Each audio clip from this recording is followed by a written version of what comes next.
തിരുവനന്തപുരം തിരുവല്ലത്തെ ഷഹാനയുടെ ആത്മഹത്യയിൽ പോലീസിനെതിരെ ഗുരുതര ആരോപണങ്ങളുമായി ബന്ധുക്കൾ. ഉന്നത രാഷ്ട്രീയ ഇടപെടൽ മൂലമാണ് പ്രതികളെ പിടിക്കാൻ സാധിക്കാത്തതെന്നാണ് ബന്ധുക്കൾ ആരോപിക്കുന്നത്.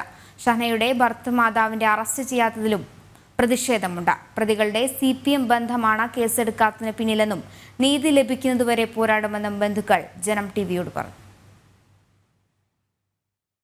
ആത്മഹത്യ ചെയ്ത് ദിവസങ്ങൾ പിന്നിട്ടിട്ടും പ്രതികളെ കണ്ടെത്താൻ കഴിയാതെ വന്നതോടെയാണ് പോലീസിനെതിരെ രൂക്ഷ വിമർശനവുമായി ബന്ധുക്കൾ രംഗത്ത് വന്നത്. പ്രതികളുടെ CPM പശ്ചാത്തലമാണ് പോലീസിന് പിടികൂടാൻ കഴിയാത്തതിന് പിന്നിലെന്നും കേസിൽ ഉന്നത രാഷ്ട്രീയ ഇടപെടൽ നടന്നതായി സംശയമുണ്ടെന്നും ബന്ധുക്കൾ ആരോപിക്കുന്നു.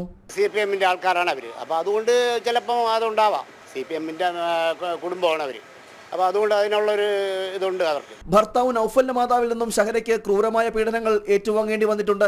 ഇതു സംബന്ധിച്ച് മാതാവിനെതിരെ പരാതി നൽകിയിട്ടും അറസ്റ്റ് ചെയ്യാൻ പോലീസ് തയ്യാറാകുന്നില്ലെന്നും ബന്ധുക്കൾ പരാതിപ്പെടുന്നു. പോലീസ് ഓരോ ദിവസം തുടക്കം തൊട്ടേ പറയുന്നത് ഇന്ന് പിടിക്കും, നാളെ പിടിക്കാം, ഇപ്പം പിടിച്ച് തൊട്ട് പിറകെയാണ് ഞങ്ങൾ എന്ന് പറയുന്നതല്ലാതെ ഏതൊരു ഇതും ഞങ്ങൾക്ക് ഇതുവരെ അറിയാൻ പറ്റില്ല. ഇങ്ങനെ പറയുന്നത് മാത്രമേ ഞങ്ങൾക്ക് അറിയാവൂ. കേസിൽ പ്രതികളെ രക്ഷപ്പെടാൻ സഹായിച്ച കടക്കൽ CPO നവാസിനെതിരെ നടപടി ആവശ്യപ്പെട്ട് തിരുവല്ല SHO കഴിഞ്ഞ ദിവസം സിറ്റി പോലീസ് കമ്മീഷണർക്ക് റിപ്പോർട്ട് നൽകിയിരുന്നു. കഴിഞ്ഞ 26-ാം തീയതിയാണ് ഷഹനയെ ആത്മഹത്യ ചെയ്ത നിലയിൽ കണ്ടെത്തിയത്. ജനം, തിരുവനന്തപുരം.